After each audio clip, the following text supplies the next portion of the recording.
Thank you. Good morning, Chair Latz and members of the working group. I am Bernard Hebda, the Roman Catholic Archbishop of St. Paul in Minneapolis, here today on behalf of my brother bishops of the Minnesota Catholic Conference. We are at a pivotal moment for our state and our nation, wounded by heart-rending acts of violence against both children and those in public life. Amidst the tragedy that occurred on August 27th at Annunciation Church and School, I have been encouraged by the way so many in our local community, not just Catholics, have come together to grieve and to heal and to resolve to work for change. I am very thankful to all who are encouraging these important discussions about how to protect human life from the plague of gun violence, and to all who are working intentionally to find common ground for the common good. As noted by the many parents and parishioners who have written to me in the last 3 weeks, the simplest starting point in addressing gun violence is the guns themselves.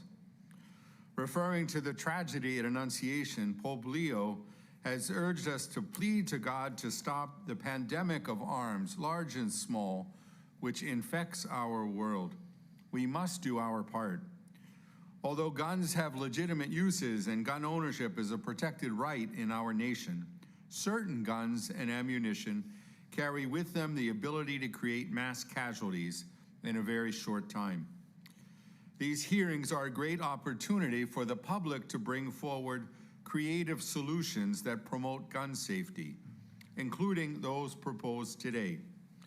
Both the U.S. Conference of Catholic Bishops and the Minnesota Catholic Conference have supported common sense gun laws, as well as limitations on possession of assault rifles and high-capacity magazines. The solution to the challenge in front of us, however, goes deeper than guns. I urge you, when considering needed policy solutions, to be mindful of the deeper causes of gun violence and of the many ways in which current legislation more broadly communicates a lack of appreciation for the value of each human life. Innocent children were targeted at Annunciation, as in far too many other incidents. We need consistent and dedicated funding that protects all students as a matter of public safety. It's not a matter of which school kids attend, whether public or private. Rather, it's a matter of partnering together and making a commitment to support every child in our community, as we do with access to school lunches and law enforcement. Finally, let me note that we must deal with the despair and hatred that fuel these shootings.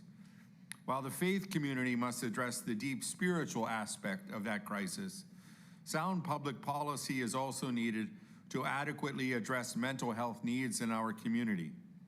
I hope that our legislature won't shy away from examining the impact of mental health problems or increasing the likelihood of people posing a damage to themselves or to others.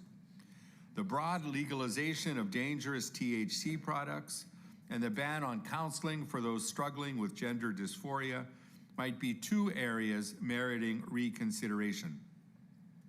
In short, the Minnesota Catholic Conference supports a comprehensive approach to protecting innocent lives from the plague of gun violence, and we hope legislators are willing to show courage and prudence in working for the common good.